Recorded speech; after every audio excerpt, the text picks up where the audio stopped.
I don't have a home. I did once, but not anymore. My kids have sold it and I don't blame them. I should have been there for them, especially at a time like that. But they only lost a mother. I lost a piece of myself. We spent 40 years together. She was my first kiss and we were just 9 years old, tiptoes under mistletoe. Over a lifetime we built something together, something beautiful and intricate and just for us.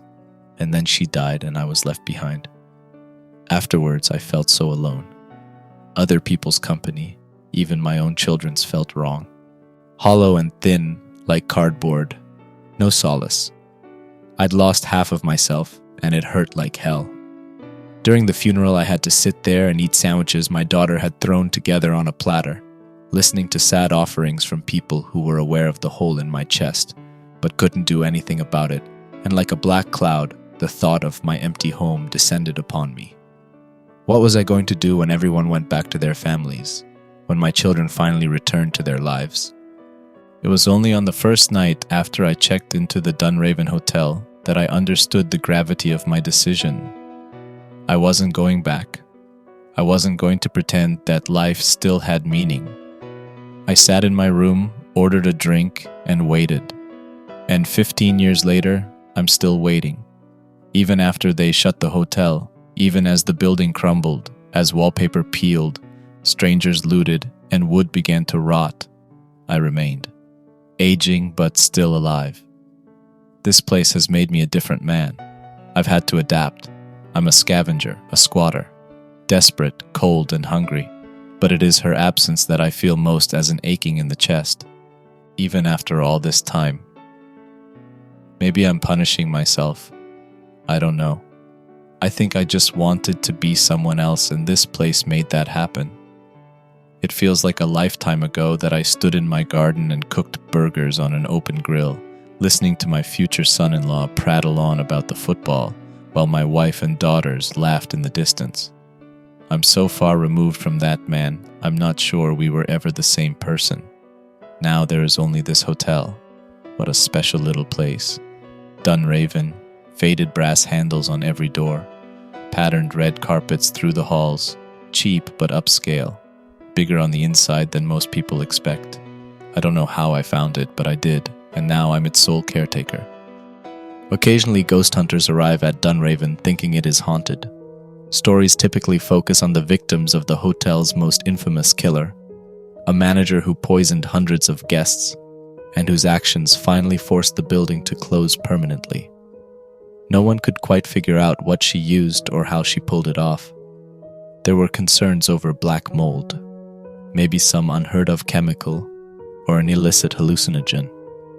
Her testimony amounted to little more than babbling hysteria, and she spent her final days in an asylum. No one could say for sure what happened, but the damage was spectacular. Over the space of 18 years, tens of people died, and it wasn't from some mundane sickness. They imploded in glittering lunacy, fermenting in dark corners while their minds grew full of holes. It took months before the scale of the madness became clear. One guest hanged himself with a running jump from the roof, head first like an Olympic diver. One, a doctor, died trying to remove his own appendix in the dining room, while the other guests kept on eating. And one group of 11-year-olds, visiting the coast on a field trip, gathered one morning in the foyer and beat their smallest member to death while their teacher sat and watched, grading each child by their performance. Guests who stayed here during this period dreamt of boiling tar and blood-red oceans as far as the eye can see. They reveled in their own destruction, their minds melting at the edges while morality flowed loose like hot wax. But this is only the tip of the iceberg. Even when it was open, the staff and ever-changing rota of the town's adolescents hated and feared it in equal measure. Half the rooms were forbidden to guests and staff even back then. New hires would sometimes break the rules, but only once. Those who served food to the woman in 312 found that she would whisper such strange things to them through the closed door. Most found her harmless at first, but not after they'd gone home and glimpsed her pallid hands beneath their bed, or caught her folded up inside their refrigerator, muttering dark reflections of their own private thoughts. If you pay attention when you visit the Dunraven, you might notice that pinned to the wall of every floor and staff room is a list of these barred rooms. Attentive hires would have noticed 312 was on that list, with the addendum that all food service requests to its occupant were to be ignored. Ever since the hotel became a derelict, I carry a copy of the list on me at all times, along with some addendums of my own. Some rooms are relatively safe. It is easy to go into 804 and avoid the red leather chair that has dissolved more than a few geriatric guests looking for an upright nap. But other rooms are a death sentence. In 614, something strange lives beneath the bed and has an unnaturally long reach. Its twisted limbs are able to reach down hallways and stretch around corners, and are adept at maneuvering the vent system to catch whatever poor soul left their scent in the room. On several floors you may notice grates and vents with damaged coverings, and despite the manager's best efforts, you will almost always find a brownish residue hidden in hard-to-reach places such as the thread of a screw or in the seam of a weld. This will be one of the places that 614's resident finally caught up to a victim with violent consequences. From what I've read in the then manager's notes, it could wait hours before striking. God, Dunraven is something special. A lightning rod, a glass bulb mid-explosion. 1,000 stories make up a history so bizarre it raises questions about the town. How could anyone ignore this place? How could anyone keep it secret? You won't find references to this place online, and I suspect there's something a conspiracy, a dossier perhaps buried deep in Westminster's archives. If so, it can only offer a sliver of the understanding I have gained from living here. Everything I need is in the hotel. 9 stories, 600 rooms. Nearby, a crumbling Welsh coast and a grey sea where old things wash up on the shore. Touch the soil or the sand anywhere between the hotel and the water, and know that staying here is to place yourself in the path of a story so old that it risks crushing you beneath its tread. It is no surprise to me that the Dunraven still stands even years after its closure. Outside the front gate lay 3 bulldozers rusting. They came to bring it all down, but that was 12 years ago. Where are the men? Yellow vests and hard hats litter the ground, thrown there in a panic. Whatever plans there were to demolish the Dunraven, I doubt they're still in motion. For the best, I think. What would they do with the stairwell? Bricked up when I first arrived, I have since opened it, although it took a few breathy weeks with a sledgehammer. Back when there was staff, they bitched endlessly about the owner keeping it closed off. They couldn't understand why they had to shuffle everything up and down the main stairs, where guests often berated them for getting in the way. One looked down the forbidden stairwell, and I understood perfectly well why it had been sealed. It was huge, far too large for a building like this. I dropped a brick and never heard it land. I shone a light and counted more than just 9 stories. A lot more. It hurt to stare into the vanishing point. Suddenly, the floor beneath my feet felt a great deal less solid. I was standing on something flimsy that overlooked a chasm deeper than anything I'd ever seen. I have climbed those stairs for over a day and not found the bottom, but I have found old expeditions. Skeletal figures clutching their own necks, covering their mouths, faces frozen in whimpering rictuses. Most looked like lost teenagers, dressed in jeans and hoodies. On the lower floors, I even found a few that looked like military officers from the Great War. Deeper still, a few skeletons were draped in ancient chainmail. How do you bulldoze something like that? You drive a big yellow machine into that stairwell, and all that's going to happen is you're going to lose your big yellow machine. I avoid that place like it's radioactive. Who knows what might live down there, subsisting on unseen things. Instead, I spend my days going room to room, scavenging the things that people left behind, listening to what the walls have to say. The history in this place is a haunting connection to so many forgotten lives. You can feel it like a sympathetic heartache. One room is charged with the heavy scent of sex. The bedposts have worn through the carpet, digging grooves into the wooden slats beneath. They still squeak with a rhythm that is familiar but hurts the ears to hear, like a manic rat scribbling its way through a tight passage. And it is dangerous to linger at the threshold, to even risk placing a hand on the door. You can lose days to its effect. A heady mix of confusing thoughts and emotions, like being possessed by another's garbled dreams. The few times I've been unlucky enough to get caught in its effect, I have woken up days later, sore and sleep-deprived. They locked the room up in the 30s after the 5th set of fatalities, and knowing what I do, I'm surprised it took that long. Victims died of dehydration, bed sores, foul infections, and septicemia contracted through unhygienic practices. On one occasion, the staff kicked the door down to find the guests gone, leaving behind only sodden clothes and piss served in wine glasses. Whatever happened in there, I don't know and don't want to. Like all of the barred rooms, it has a dumbwaiter, an ancient mechanical elevator that plumbs the same depths as the stairwell. I suspect whatever forces are at play in that abyss leak upwards through the open shaft and into the hotel. It may even be the source of all the strangeness. I can find no record of the dumbwaiters ever being installed or even used for their original purpose. I've checked, and the dumbwaiter in my room should descend straight through the bar on the ground level, cutting through several stools and the countertop. But whatever route it actually takes seems to circumvent traditional space. It sends me gifts, or something does, down there in the dark. Throughout my time in the Dunraven, I had always heard something shuffling around down there. Nothing as severe as footsteps, but it was never particularly quiet either. Could have been a grate opening up in another room to access the same shaft, or maybe something coming loose and falling down. But once the hotel was abandoned, the sounds grew louder. Bangs and clatters, muffled thumps, and maybe even grunts. I couldn't say for sure. Sometimes they might wake me, but I would lie there with groggy eyes and only the vaguest hint of what the sound had been before drifting back off. I thought nothing of it for months until one night I awoke much like I'd described, confused and exhausted, but something was different. I was instinctively afraid.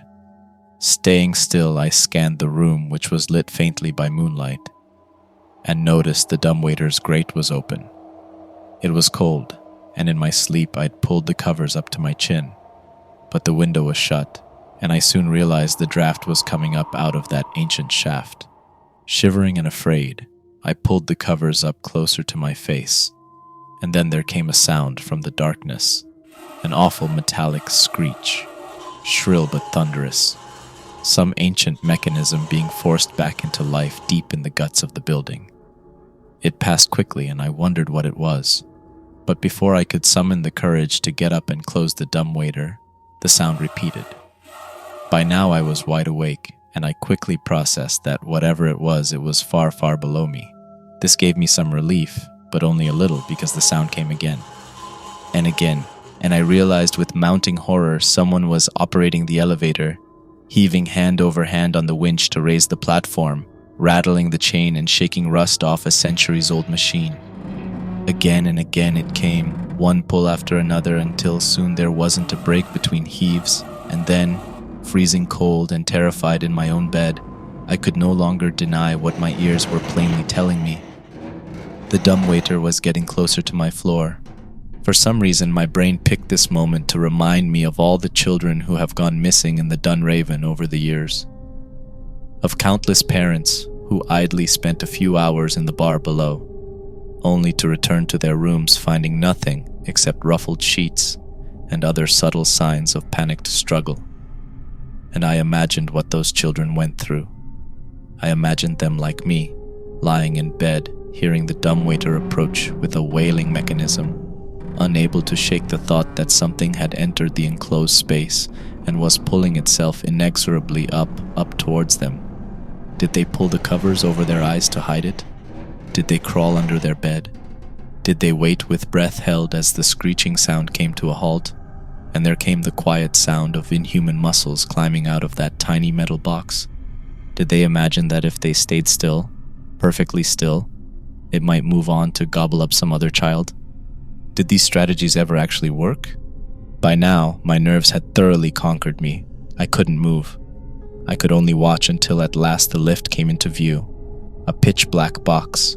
In those handful of seconds, I found eternity, each one stretching out far beyond what any human mind could endure, as I stared into the shadowed recesses of the dumbwaiter until, at last, something stared back. A pair of yellow eyes and a single three-fingered hand reaching out to clutch the open hatch. For a moment, the world felt dizzyingly unreal, but I couldn't break the tension. I could only lie there and shiver and wonder if my heart was finally going to give in and burst inside my chest. I'm not sure how long it really lasted, but in the end the arm reached out and pulled the grate shut, and the sound of tortured metal began again. Slowly, the mechanism lifted itself out of sight. When the sun rose, emboldened by the light of day, I ran over and made sure the damn thing was shut firmly, that nothing else lay in wait just out of sight. Briefly, I wondered if it might have been a dream, but the fresh scratch marks on the inside of the dumbwaiter's shaft said otherwise. I decided to change rooms, but this would not be the end of it. If I chose a room without a dumbwaiter, it would take less than a week before another appeared in the wall. No matter how much I moved, all I accomplished was spreading the damn things all over the place. There was no avoiding that thing. Most of the time it would pass by my room, wheels screeching as it dragged itself up from the basement to God knows where. But some nights the grate would open and those yellow eyes would leer at me from shadows. And while it never crept out and brought my worst nightmares to life, I could not stop it glaring at me, nor could I stop the paralytic fear it instilled in me. I have obviously been at risk of the Dunraven in the past, but that is always because I have gone trespassing into one of the many forbidden rooms.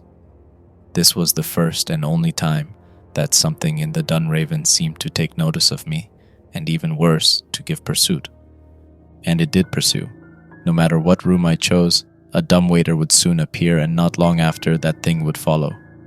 Not every night, sometimes as infrequently as just once a month. But how often would you need to go through that for it to affect you badly? I found it increasingly hard to sleep, and yet somehow, impossibly, it got stranger. About a year after it began, I awoke to find the dumbwaiter already at my floor. Lit as it was by the morning sun, I could immediately see there was no yellow-eyed thing lurking in wait, but that didn't mean it was empty. Something had been placed carefully upon the platform, neatly centered, almost presented. A broken-down old pocket watch with a faded brass lid. Filth and grime caked it inside and out, but still I got the impression that it had once been valuable to someone. After a bit of polishing, I found an old inscription on the inside. It was my Christian name, but I had never seen the damn thing before and attributed it to coincidence. After that, the gifts kept coming. A peculiar range of sentimental keepsakes from God knows who. An album with photos of a young man in the RAF. A missionary statement from the same man's time spent preaching in Africa, judging by the common name. None of it meant a damn thing to me. Sometimes there were even practical effects like a woolly hat in winter, or a good pair of boots after mine fell apart. It would take years of me collecting these strange things before I noticed an odd relationship. If I displayed the most recent gift anywhere in my room, where it would be visible from the dumbwaiter, the creaking nighttime visitations would stop. In this way, I think I found the only real gift that I wanted, which was to simply be left alone so I could sleep soundly. Around this time, I noticed some of my own personal effects went missing. Most of them were things I didn't care about, and the thefts were so infrequent they were hardly worth worrying about, especially considering the sleepless nights spent staring into its eyes for what could be hours. But the one that distressed me the most was a tin box filled with the last letters I received from my daughter. I hadn't read them. Things had turned sour between us after I left, and I knew where they were headed. Still, it was nice to have them, to know they existed. Other than that, the thefts were minor and soon stopped, but the gifts still come around once or twice a week even to this day. In a way, it only deepens my connection to the place. I don't know why, but out of all the strange occupants of the Dunraven, I fear that thing the most. It's the way it looks at me. I don't know how to describe it. I've only ever seen its face once, a living nightmare that haunts me to this day. It began with 3 film students who I stumbled across as they wandered the lobby, cooing at all the pretty destruction. I caught them as they joked about returning to the Dunraven to shoot a full-blown horror movie, childish cackles echoing down the halls. The sounds paused when they heard me approach, then a moment of hesitation as I squeezed past one of the half-blockaded doors in search of these noisy intruders, and we all came face to face. 2 of them, young men, looked suspicious of me. One even clenched his fist, while the other tightened his grip on the camera like he might use it as a bludgeon. But the young woman amongst them waited only a beat before smiling, reaching out one hand looking for a shake and declaring, "Hi." She bore a passing resemblance to my daughters, but that was enough to explain what happened, I suppose. We talked. Unlike all the others, when they asked to interview me, I actually agreed. And stranger still, it went well for the majority of it, at least up until a certain point. "I suppose you'd be interested in the story of the manager?" I asked as I brought them their cups of tea. They thought I didn't notice them inspecting the mugs. I think they were surprised to find them clean, but I've learned not to take that kind of thing personally. "Actually," the young woman Rachel replied, "we're interested in just one room. It's a part of a project we're working on about family history. My grandfather's brother. He went missing here when he was young. They were, a bit of a conservative family." She laughed. "So my mom didn't know any details. No one spoke about it, basically. But Craig here. One of the men waved. He did some sleuthing and found my uncle's name recorded in some old digitized police files. Turns out my uncle went missing while staying here. Isn't that amazing? After that, we started reading up on all the history of this place, and we thought it would make a great project, so, well, here we are." "A common story," I remarked. "You don't happen to know what room he was staying in?" 614. She answered with a smile. "So that'll be the focus of our project." My heart dropped into my throat. Everything I'd read about the thing in 614 told me it was a relentless killer, and there was nowhere in the hotel where you were safe. I remembered reading the manager's account of one young maid being torn through the toilet's plumbing on the 9th floor. His hand had shaken as he recorded the details, the look on her face, the sound of her bones breaking, the moment where viscera had flowed from her mouth, and all light finally extinguished in those eyes. You can't go in there," I stammered. "Why not?" one of the men asked defensively. The young woman flashed him a little look, hard to say what it was, but there was definitely disapproval in there. "It's barred," I said. "No access, and besides, it isn't safe." "Why would you say it's not safe?" she asked. "Asbestos," I answered a little too quickly. I wouldn't have convinced anyone with that bit of acting. "We'll have to go to the doctors then," Craig added. He had a self-satisfied look about him, and he clearly didn't like being told what to do. Slowly, based on that expression and his answer, I realized where this conversation was going, or rather where it had already been. "Why would you need to visit the doctors?" I asked. "Well, you caught us on our way out. We've been here since 5 in the morning, and we'd shot everything we needed to of the hotel and the room where my uncle went missing when we heard—" "You need to leave, now!" I stood up and immediately put on my best impression of a crazy old man, which in truth may not have been much of an impression. I think it was around the 3rd mug I threw at their heads, smashing it against the wall in a spray of ceramics, that they finally got the message. Still, I gave chase. Out the door, down the hallway, then down one set of stairs after another, until soon the lot of us were working our way through the lobby. The young men shouted back at me but couldn't quite bring themselves to lash out at an old man, while Rachel merely cried in the arms of Craig, who was particularly protective. But I didn't relent, not even when a pang of regret ran through me at the sight of that young woman's tearful face.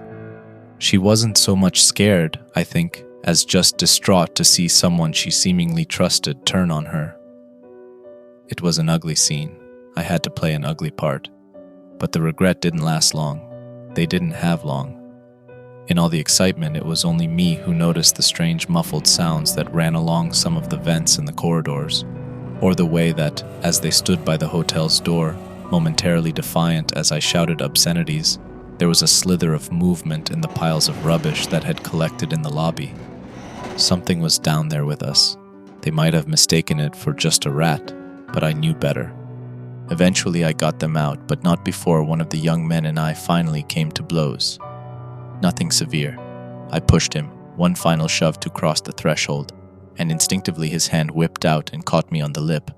Bleeding, I made sure he cleared the exit, then pulled the door shut and spat at the grimy window, blood and saliva streaming down the glass. They stood on the other side, horrified, before finally turning to leave. I watched as the two men consoled the young woman on their way back to their car. Then I turned, ready to go back to my room and begin feeling sorry for myself. I was halfway towards the nearest stairs when I heard the door go. It was no excuse. Jesus Christ, Craig, he's probably 80. We need to make sure he's... She must have been surprised when she saw the strange glistening hand that gripped her ankle, because there was a momentary, so quiet that it was easy to miss. And then came the screaming. She was pulled onto her back and slowly dragged. By the time her two protectors barged in after her, they had barely enough time to register her position before their own cries of help began. They went down with almost comical thumps, arms thrashing in the ankle-high pile of trash that covers the floor as something unseen pulled all three in one direction: the stairwell.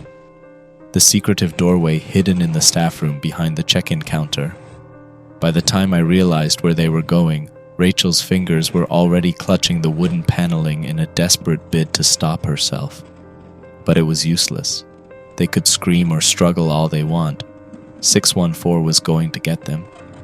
It would pull them up through story after story in that dark, twisting stairwell until it could drag them into the room above. For a moment, I wondered how it might do that. All other entrances were still bricked up. But then, I thought of the tooth I'd once found in an impossibly small vent. Nothing said they had to still be alive on the other side. It might have just punched a small hole in the bricked-up entrance that allowed it slither down, and that was all it would need to get them back. Rachel's eyes briefly met mine. I'd read so much about the fate of people who were dragged into 614. I wasn't ready to see it happen to someone in front of me. I needed to do something. I tore through the trash until I found the closest thing to what I'd hoped: an old broken bottle with a jagged edge. When I looked up, the three figures had disappeared through the open doorway, but I had to hope there was still time. When I entered the stairwell, I noticed some of the railing had been bent and damaged, and was smeared with hair and blood. I wondered if I was already too late, but then above me I heard Rachel's muffled sobs. I'm not sure I've ever climbed any steps so quickly in my life. One floor up, and I found her upside down, clinging for her life to another set of rails. Behind her lay the two men, broken and mutilated. I quickly realized that the arms had dragged them through the small gap in the railings, killing them, but making enough room for the smaller woman to pass safely. I wondered if I was already too late, but then above me I heard Rachel's muffled sobs. The sight of them was horrific. They reminded me of the way moths hang trapped in a spider's web, cocooned and broken, limbs splayed, wings half torn.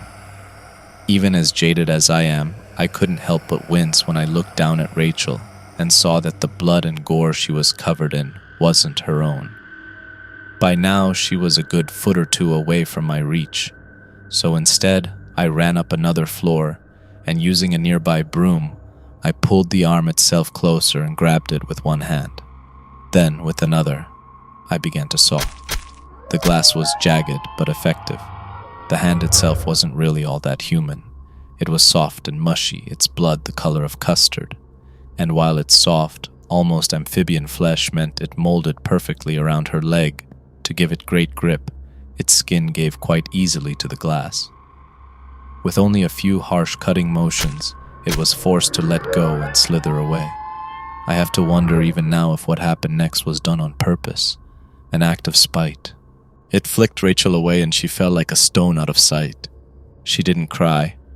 She might have even fallen unconscious by this point. but she fell so quickly into the darkness that I stood there jabbering, unable to process the brutal loss.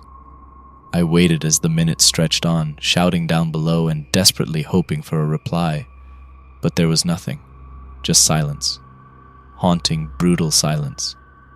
In the end, I simply had to accept that she was gone. Lost. I left, and that night I lay in bed wondering if she was going to fall forever, screaming desperately into the void. No one was there to catch her. And if there is a bottom in that nightmare, she wasn't surviving any meeting with it. Not at those speeds. I fell asleep hoping that there was a bottom, that she would strike it so fast she would end her suffering in an instant. But I was left uncertain of this when just a few days later I awoke to find the dumbwaiter ready as usual with a new gift, her camera. Not a recording device like the ones the guys had. This was a digital one she wore around her neck. She only used it once or twice around me, using it to take the odd snapshot of graffiti or an empty room. By the time it reached me, it was half broken, but it wasn't hard to find a charging cable so I could see the photos she'd taken. The first dozen were standard fare, but after that, well, it showed the stairwell. Somehow she'd made it onto one of the railings and from there, a landing. But she must have been lost because these photos showed new doors and places I'd never seen. How far might she have fallen? There were strange and out-of-focus shots, blurry, dark, hard to make sense of.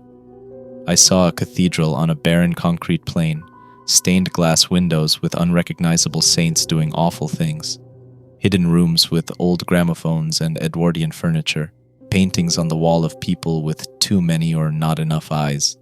One photo, the best in terms of clarity, showed what looked like the lobby of an old apartment building at night, ceiling tiles falling to a derelict floor, while an old man glared at the photographer with horror. Stranger still was the shape looming over his shoulder, a terrifying specter of a long-dead woman. The photos went on and on, sights like these and more. I could not describe them all, except to say it gave a terrifying insight into the impossible worlds contained below. Alien skies, strange moons, perhaps worst of all, a child's bed glimpsed through the crack in a closet door. God knows what lurks down there, but it wouldn't surprise me if that labyrinth was the source of all mankind's nightmares. But it was the last picture that captivated me the most. It showed the stairwell, but looking up into the dark, only the vaguest hint of pale light filtering down with a smattering of dust fall. And I realized, if there was light from above, she had to be quite near the top. Maybe after her wandering, she'd found a way to safety. I had to see if she was still alive. If she really was that close, I might be able to reach her and help, provided she hadn't moved anywhere else. But first, I had to make sure it really was her that was still down there. As much as hope had seized me in the moment, I'm not an idiot. None of the photos showed clearly who had taken them, and the fact the camera arrived in the dumbwaiter meant that at some point it had likely fallen into possession of the yellow-eyed thing. I needed a way of checking the stairwell without putting myself in harm's way.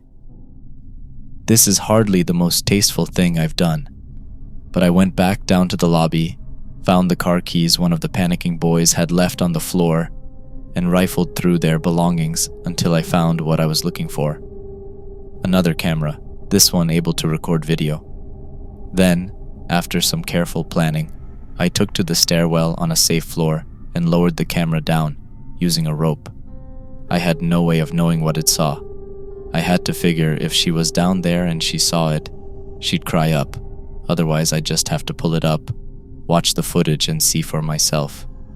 I had about 1 kilometer of rope, which I figured was enough to do the job. Wherever the camera had taken the picture, there was still enough ambient light from above to see something. Surely 1,000 meters down there'd be nothing but pitch-black darkness. Still, I lowered it all the way, tied it off, and then left it there for a few minutes while I let my arms recover.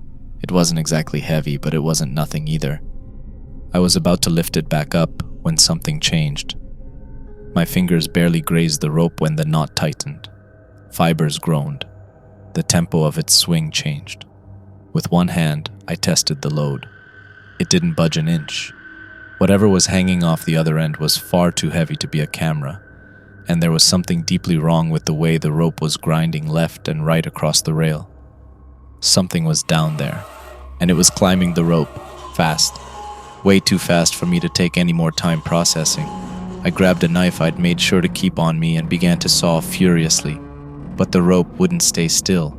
It moved with so much force it threatened to pull the knife out of my grip. It was a nearly impossible task, and no matter how hard I tried, I couldn't stop my eyes tracing the thin rope that disappeared into the empty dark below, expecting any second now for this terrible thing to appear. How fast can it move? I wondered. How quickly can it climb 1,000 meters? And what if it jumped on just a few stories down? It might only have 10, 20, 30 meters to go. How long do I have? Sweat trickled down my back. It pricked my forehead and made my palms slick, made it even harder to keep a hold of that flimsy kitchen knife. I bit my lip so hard it bled just trying to keep my concentration, to stop it drifting again and again towards the dark. In the end, there was just a few tight strands left holding when the knife fell from my clumsy hands. Without even meaning to, I cried out, desperate and afraid, and leaned over to try and catch it before gravity took it away forever. As the knife fell glittering into shadow, 2 yellow eyes emerged, bright and eager, alight with a malevolent intelligence I'd never appreciated before. They were tiny, smaller than a pea, and embedded in a misshapen head covered in sparse white stringy whiskers, making it look both unnaturally young and old at the same time. Human once, perhaps. Who knows? Over one hunched and muscled shoulder, it carried poor Rachel's body, while it used both of its 3-fingered hands to grab the rope and heave itself upwards one after the other. With one of those enormous hands it reached up, and for a second I saw my own future. I saw it clamp those grotesque maggot-like fingers around my head and crushing it like a melon. Or even worse, I saw it pulling me down into the depths below, alive but not dead, God knows what for. At the last second, the rope finally snapped. The hand missed my face by mere centimeters.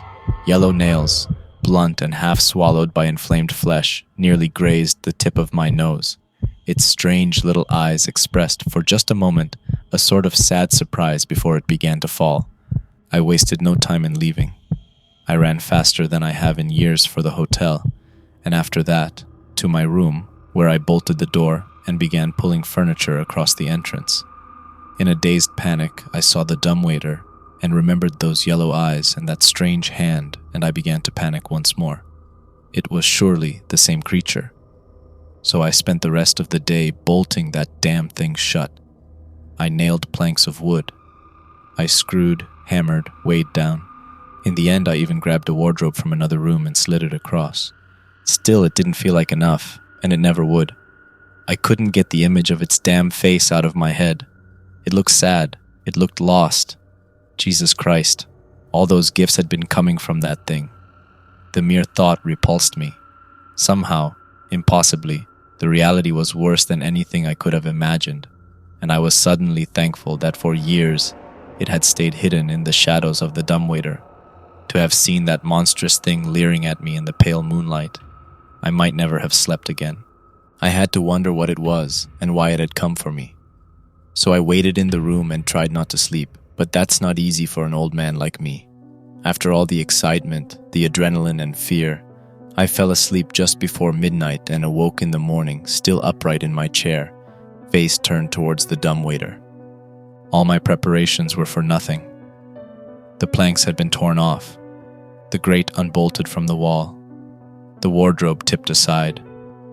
There, waiting for me, like it so often did, lay the lift with a new day's gift. Although this one had not fitted so neatly inside, it was Rachel, folded, compressed, bones broken, skin pale. Blood dripped thickly from the platform and into my very room, and with a heavy heart I realized it was time to move again, because I would never be able to sleep soundly in that place again, knowing what stained the carpet. I wanted to be sick. I wanted to run, but there was no forgetting a lifetime of experience. That thing had presented me with a gift. If I hid it, threw it away, I knew what that meant. A nightly visit, the screeching of old gears, a sleepless night spent staring at the dark, and now I knew what lay in wait. It would be 1,000 times worse. After perhaps the worst and most strenuous 4 hours of my life, I finally removed her from the dumbwaiter and had her sitting in my chair. There, in full view for that awful freakish thing. After that, I felt confident I never wanted to step foot in that room again, and I began my preparations to move. I'll never understand that creature. Its wants and needs are beyond my understanding. Its bizarre obsession with me is sickening. It wasn't even enough to torture me with poor Rachel's corpse. It had shoved the old tin box of my letters into one of her hands. For a moment, I was delighted to have them back, but then I opened it, and my heart sank. They'd all been torn to bits. All except one piece of paper, onto which something had scrawled words in a nightmarish hand that was barely legible. The words come off to me as gibberish, fine on their own, but together, the meaning is lost on me. I reprint them here only to give you a sense of how deranged that thing must really be. The best thing you can do is to take the girl's body and leave. Give her parents closure. It is too late for the young men. The lost child in 614 has already eaten them. But I have kept this one close. I have kept her safe and done what little I could to see her body home. I tried giving her to you directly, but failed. This was the best I could do. It is up to you to go the rest of the way. You must take her and leave this place. Dunraven changed me on the outside, but you, it has been changing on the inside. My job is to feed Dunraven, and I have done so for over a century, stealing people and depositing them below. But I could not understand how you lived above so long, almost as if the hotel desired it. Over the years, it has slowly been made clear to me what your role really is, and I am giving you this one final chance to walk away. I hope this letter helps you see the truth. You have been manipulated. Like me, you have been rewritten to suit the hotel's needs. Why have you been writing yourself these letters? They are gibberish. I have seen what you do day after day. I watch you. You take photos of other people's children and frame them. You wear a wedding band stolen from one of the soldiers' bodies in the stairwell. You stroke photos of people you never knew and miss a daughter that never existed. I understand now why you're here, and I hope you take this letter seriously. When Dunraven closed, it lost one caretaker. In you, it has made itself another. Hello there, thank you for watching. How did you like the creepy atmosphere in this story? Do let me know in the comments below. If you want a similar story, check the story on screen. If you've enjoyed the video, don't forget to like and subscribe. Stay creepy, and see you in the next story.